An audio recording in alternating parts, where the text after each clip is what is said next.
Hallelujah, good morning. एक और दिन प्रभु ने हमें दिखाया। प्रभु परमेश्वर की महिमा हो। दिन प्रतिदिन उनके करीबी में आगे बढ़ना हमारे लिए क्या ही मनोहर बात है। प्रभु परमेश्वर हमसे ये नहीं चाहते एक स्थान पर पहुंच जाएं और वहां स्थिर हो जाएं। आत्मिक जीवन एक यात्रा समान है जिसमें हमें लगातार बढ़ते जाना है। पवित्र आत्मा की परिपक्वता में हमें बढ़ते जाना है। प्रार्थना से आज के मनन को शुरू करें। पवित्र पिता, आपका धन्यवाद प्रभु। बीते दिनों में आत्मिक जीवन में हमें किस प्रकार से आगे बढ़ना है आप सिखाते चले आए हैं। प्रभु हमारी मदद करें कि हम आत्मिक परिपक्वता में बढ़ें। प्रार्थना यीशु के नाम से मांगते हैं, आमीन। कैसे हैं आप लोग? वचन पर जितना अधिक मनन करेंगे उतना अधिक आत्मिक परिपक्वता में हम बढ़ते जाएंगे। बीते दिनों से हम देखते आए हैं आत्मिक तौर पर बढ़ने वाला, प्रार्थना करने वाला व्यक्ति होगा, प्रभु पर विश्वास करने वाला व्यक्ति होगा, वचन पर मनन करने वाला होगा, वो प्रभु का आज्ञाकारी होगा, क्षमा करने वाला व्यक्ति होगा, प्रभु से प्रेम की वजह से वो देने वाला होगा। इन बातों पर हम मनन करते आए हैं। आज अगला बिंदु, आत्मिक तौर पर बढ़ने की इच्छा रखने वाला आत्मा में परिपूर्ण होता है। देखिए, इफिसियों को लिखी गई पत्री उसका 5वां अध्याय 18वीं आयत से, दाखरस के मतवाले ना बनो क्योंकि इससे लुचपन होता है, पर आत्मा में परिपूर्ण होते जाओ। आत्मा में परिपूर्ण होते जाओ। पवित्र आत्मा से भरकर जीवन बिताओ। मन फिराव के लिए पवित्र आत्मा के सहायता की आवश्यकता होती है। क्या आपने पवित्र आत्मा पाया पूछने पर कुछ लोगों को संदेह होता है। बिना पवित्र आत्मा की सहायता के हम मन नहीं फिरा सकते। प्रभु यीशु ने कहा ना, मैं जा रहा हूं और जाकर के तुम्हारे लिए एक सहायक को भेजूंगा जो तुम्हें पाप और धार्मिकता का बोध कराएगा। हमने पाप किया है, हम पापी हैं, यह समझकर मन फिराने के लिए पवित्र आत्मा हमारी सहायता करते हैं। पवित्र आत्मा की सहायता की वजह से ही हम मन फिरा पाते हैं और प्रभु यीशु मसीह को अपने जीवन में आमंत्रित कर उद्धार पाते हैं। पर पवित्र आत्मा की भरपूरी, उनकी संपूर्णता हमारे लिए आवश्यक है। पवित्र आत्मा पाना अलग बात है, उनकी भरपूरी अलग बात है। कभी कभार पवित्र आत्मा का स्पर्श होना अलग बात है। दिन प्रतिदिन उनकी आत्मा से भरे हुए पवित्र आत्मा की परिपूर्णता में जीना अलग बात है। सब लोग आत्मा से भरकर जब प्रार्थना करते हैं, आप भी कर सकते हैं। अगर प्रभु के सानिध्य से भरे स्थान में जाएंगे तो हम भी उनका अनुभव करने पाएंगे। लेकिन अगर आप प्रभु की आत्मा से भरपूर हैं तो जहां कहीं आप हों, आप उस भरपूरी का जीवन बिता पाएंगे। आत्मिक तौर पर बढ़ने की इच्छा रखने वाला व्यक्ति प्रभु की आत्मा की भरपूरी को और अधिक चाहेगा। अपने अंदर की आंतरिक अशुद्धियों से, अपने अंदर की मलिनता से जब के तब शुद्ध होने की आशा उसमें होगी। सांसारिक मोहमाया से पवित्र आत्मा की सामर्थ्य से जय पाने की इच्छा उसमें होगी। पवित्र आत्मा से भरकर प्रभु के महान कार्यों को करने की इच्छा और अभिलाषा उसमें निरंतर होगी। एक वास्तविक मसीही मैं अब परिपूर्णता को हासिल कर चुका हूं ऐसा नहीं कह सकता। अनेक आत्माओं को जीतने के बाद भी पौलुस मैं परिपक्वता में बढ़ता चला जाता हूं केवल यही कह पाता है। प्रभु के लिए इतना कुछ हासिल करने के बावजूद मुझे और अधिक भरपूरी चाहिए, मुझे पवित्र आत्मा की और अधिक सामर्थ्य चाहिए, यही आशा कर पाता है। किसी को धन प्राप्त करने की अभिलाषा, किसी को कुछ और प्राप्त करने की, लेकिन एक वास्तविक मसीह को पवित्र आत्मा की भरपूरी की अभिलाषा होनी चाहिए। पवित्र आत्मा की भरपूरी। देखिए अगले वचन में क्या लिखा है। और आपस में भजन और स्तुतिगान और आत्मिक गीत गाया करो और अपने अपने मन में प्रभु के सामने गाते और कीर्तन करते रहो और सदा सब बातों के लिए हमारे प्रभु यीशु के नाम से परमेश्वर पिता का धन्यवाद करते रहो। आधा घंटा आराधना में भाग लेना भक्ति नहीं है, बल्कि लगातार भजन गाना, स्तुतिगान गाना,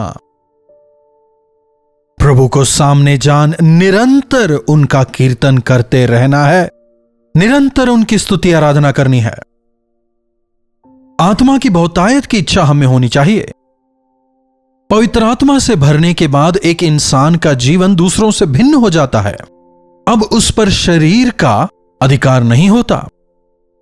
पवित्र आत्मा से भरे व्यक्ति को अन्य भाषा बोलना है, आत्मा में उत्तेजित रहना है, ऐसा हम कहते हैं, जो सही है। लेकिन अन्य भाषा में बात करना पवित्र आत्मा के वरदानों में से केवल एक वरदान है, कईयों में केवल एक है। पवित्र आत्मा कई सारे वरदानों को देते हैं। उनमें कुछ लोगों को अच्छे काम करने का वरदान, कुछ एक को शिक्षा देने का, कुछ को अन्य भाषा का वरदान, कुछ को चंगाई का वरदान, ऐसे कई सारे वरदान पवित्र आत्मा देते हैं। वरदान कई लोगों को चाहिए, लेकिन क्या आप में पवित्र आत्मा की भरपूरी की इच्छा है? वरदान मतलब गिफ्ट। गिफ्ट का मतलब किसी ने उसे हमें दिया है, हम डिमांड नहीं कर सकते।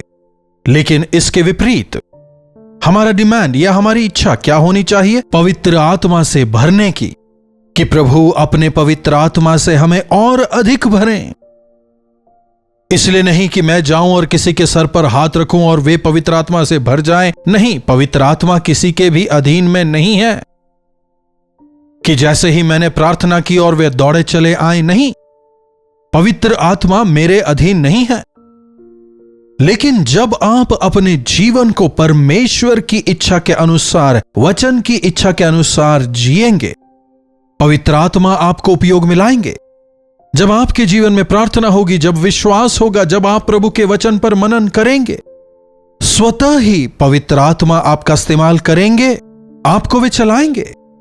पवित्र आत्मा अपनी सामर्थ्य से आपको भर रहे हैं, इसीलिए आप आगे बढ़ने पा रहे हैं। प्रार्थना में जब मांगते हैं, प्रभु हमें भरते हैं।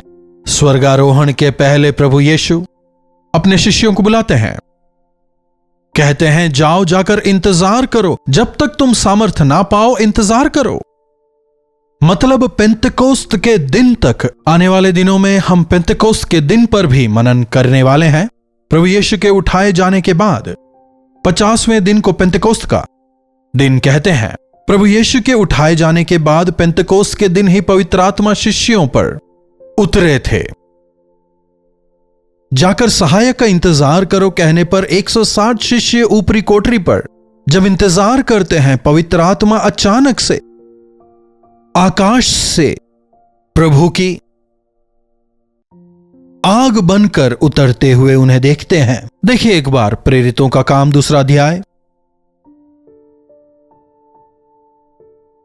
जब पेंतेकोस्त का दिन आया तो वे सब एक जगह इकट्ठे थे। एकाएक आकाश से बड़ी आंधी की सी सनसनाहट का शब्द हुआ और उससे सारा घर जहां वे बैठे थे गूंज गया, और उन्हें आग की सी जीभें फटती हुई दिखाई दी और उनमें से हर एक पर आ ठहरी। वे सब पवित्र आत्मा से भर गए और जिस प्रकार आत्मा ने उन्हें बोलने की सामर्थ दी, वे अन्य अन्य भाषा में बोलने लगे। हालेलुया! प्रभु ने हमें बोलने की सामर्थ देने के लिए, स्वर्गीय सामर्थ से भरने के लिए, आत्मिक तौर पर दृढ़ होकर, सामर्थी होकर जीने के लिए, हमारी हर एक बात, हमारी प्रत्येक सोच, हमारा चाल चलन प्रभु की इच्छा अनुसार हो। इसके लिए प्रभु ने हमारे लिए एक सहायक भेजा, एक शांति दाता को हमारे लिए भेजा, ताकि हम उनकी अगुवाई में चलने पाएं। तुम आत्मा अनुसार जियो तो तुम शरीर पर जय पाने पाओगे। रोमियो की पत्री में पौलुस कहता है। आइए देखें इस वचन को।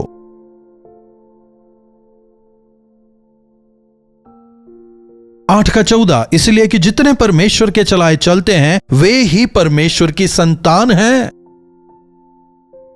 जो परमेश्वर की आत्मा के चलाए चलते हैं। इसी अध्याय की 9वीं आयत भी देखिए। परंतु जब परमेश्वर की आत्मा तुम में बसते हैं तो तुम शारीरिक दशा में नहीं परंतु आत्मिक दशा में हो। जब हम में पवित्र आत्मा की भरपूरी होती है, हमारा आत्मिक जीवन, हमारी बोलीचाली, हमारा चाल चलन, हमारी आशा, हमारा लक्ष्य पापमय नहीं होगा, सांसारिक नहीं होगा, इंसानी नहीं होगा। स्वाभाविक तौर पर आने वाले सांसारिक सोच से हम ऊपर उठने पाएंगे, क्योंकि पवित्र आत्मा हम में है। पवित्र आत्मा की सामर्थ्य से हम भरे गए हैं, इसलिए हम पवित्रता से जीने पाएंगे, प्रभु की महिमा हम करने पाएंगे। जब हम पवित्र आत्मा की भरपूरी पाते हैं, हमारे जीवन में उस बदलाव को देखने पाते हैं। डरे हुए प्रभु के शिष्य, बिखरे हुए प्रभु के शिष्य जब पवित्र आत्मा की सामर्थ्य पाते हैं, वे हिम्मत के साथ सुसमाचार सुनाने पाते हैं। अपने विवेक को वे सुरक्षित रख पाते हैं, यहां तक कि अपने प्राणों की परवाह किए बिना वे प्रभु के लिए जीते हैं। आज हम मसीही कहते हैं, लेकिन हमारा जीवन कैसा है? आज हमें कौन चलाता है? क्या इंसानी जरूरतें, क्या आपका मन, या फिर पवित्र आत्मा आपको चलाते हैं? हर बात को, हर विषय को, हर निर्णयों को क्या आप प्रभु के सामने रखकर पवित्र आत्मा द्वारा चलाए जाते हैं, या फिर आपका शरीर आपको चला रहा है? जीवन का स्तर आज गिरता जा रहा है, लेकिन अगर आप आत्मिक जीवन में बढ़ने की इच्छा रखते हैं, पवित्र आत्मा का अभिषेक, उनकी भरपूरी आपको चाहिए। प्रभु परमेश्वर की अपने संतानों से यह इच्छा है कि हम पवित्र आत्मा की परिपूर्णता में, उनकी भरपूरी में चलते चले जाएं। हर पाप की क्षमा है, लेकिन पवित्र आत्मा के विरुद्ध किए गए पाप की क्षमा नहीं।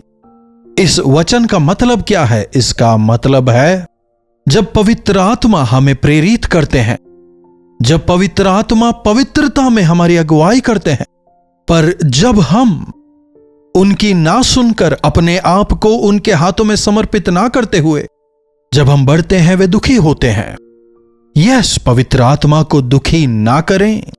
पवित्र आत्मा से भरपूर लोग स्वार्थ को, द्वेष को, गर्व को, पाप को अपने जीवन में बिल्कुल जगह नहीं देंगे। बीते पूरे हफ्ते भर जो वचन आपने सुना, इसे सुनकर क्या आत्मिक परिपक्वता में बढ़ने की इच्छा आप में पनपी है, जागी है? आत्मिक तौर पर बढ़ने की इच्छा रखने वाला व्यक्ति प्रार्थना करता है, प्रभु परमेश्वर पर उसका विश्वास होता है, वचन पर वो दिन रात मनन करता है, हर बात में वो प्रभु का आज्ञाकारी होता है, अन्यों को वो क्षमा करने वाला होता है, प्रभु यीशु से वह प्रेम करता है, इसीलिए वह देने वाला होता है, पवित्र आत्मा से परिपूर्ण होकर उनकी भरपूरी में जीता है। आंखों की दृष्टि से नहीं पर विश्वास से वो चलता है। क्यों ना ऐसे जीवन की इच्छा हम में हो। प्रार्थना में सर झुकाएं। पवित्र पिता परमेश्वर, प्रभु आपकी दया हम पर हो जाए। पीढ़ियों से मसीही होने का हम में से कईयों को गर्व है, लेकिन प्रभु हमारी मदद करें कि हम सांसारिकता में जीवन ना बिताएं। लेकिन जब आपने हमें संसार से अलग किया है तो होने दें कि प्रभु हम एक अलगदाई का जीवन बिता सकें, पवित्र आत्मा की सामर्थ्य से भरकर प्रभु यीशु को अपने जीवन से प्रतिबिंबित कर सकें। आखिरी सांस तक पवित्र आत्मा की भरपूरी में होकर अंत तक विश्वास योग्य रहने का अनुग्रह दें। संसार में आपके जीवित गवाह होकर जीने का अनुग्रह हमें से प्रत्येक को दें। प्रार्थना यीशु के नाम से मांगते हैं, आमीन। अब हमारे पिता परमेश्वर का प्रेम, प्रभु यीशु का अनुग्रह, पवित्र आत्मा की संगति और सहभागिता हम में से प्रत्येक के साथ सदा सर्वदा बनी रहे, आमीन। प्रभु की महिमा हो। अपने प्रार्थना विषयों को आप 9884907779 पर भेजें। केवल प्रार्थना विषयों को ही ना भेजें, अपनी गवाहियों को भी आप भेजें, ताकि आपकी गवाहियों के द्वारा भी प्रभु को महिमा मिल सके। प्रभु आपको आशीष दें।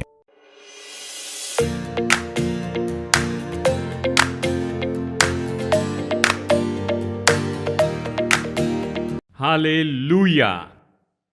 जम्मू कश्मीर और आसपास के प्रांत में रहने वाले लोगों के लिए खुशखबरी। प्रभु की इच्छा हुई तो इस मई 8 तारीख को हमेशा जैसे एक दिन की ये मीटिंग इस बार उधमपुर में हम करने जा रहे हैं।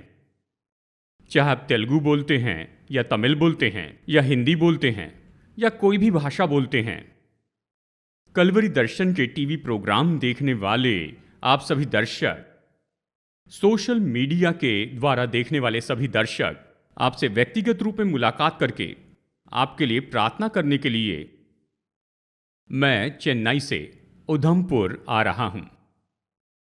आइए और इस मीटिंग के द्वारा प्रभु की आशीष पाइए। शाम 4:30 बजे से 8 बजे की ये सभा है, एक ही सभा है, आप जरूर आइए। सभा का पता है Samarpan church fellowship, near northern command, Makaini village, Udhampur, Jammu Kashmir. इस सभा के बारे में और भी जानकारी पाने के लिए स्क्रीन पर दिए हुए फ़ोन नंबर पर फ़ोन कीजिए या व्हाट्सएप कीजिए। ज़रूर आइए, मैं आपके लिए मिलकर आपके लिए प्रार्थना करूंगा।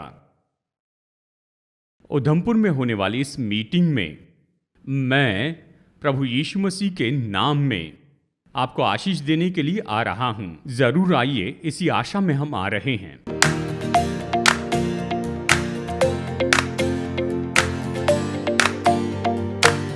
कलवरी दर्शन, ये है प्रेम के दर्शन, यीशु प्रेम के दर्शन।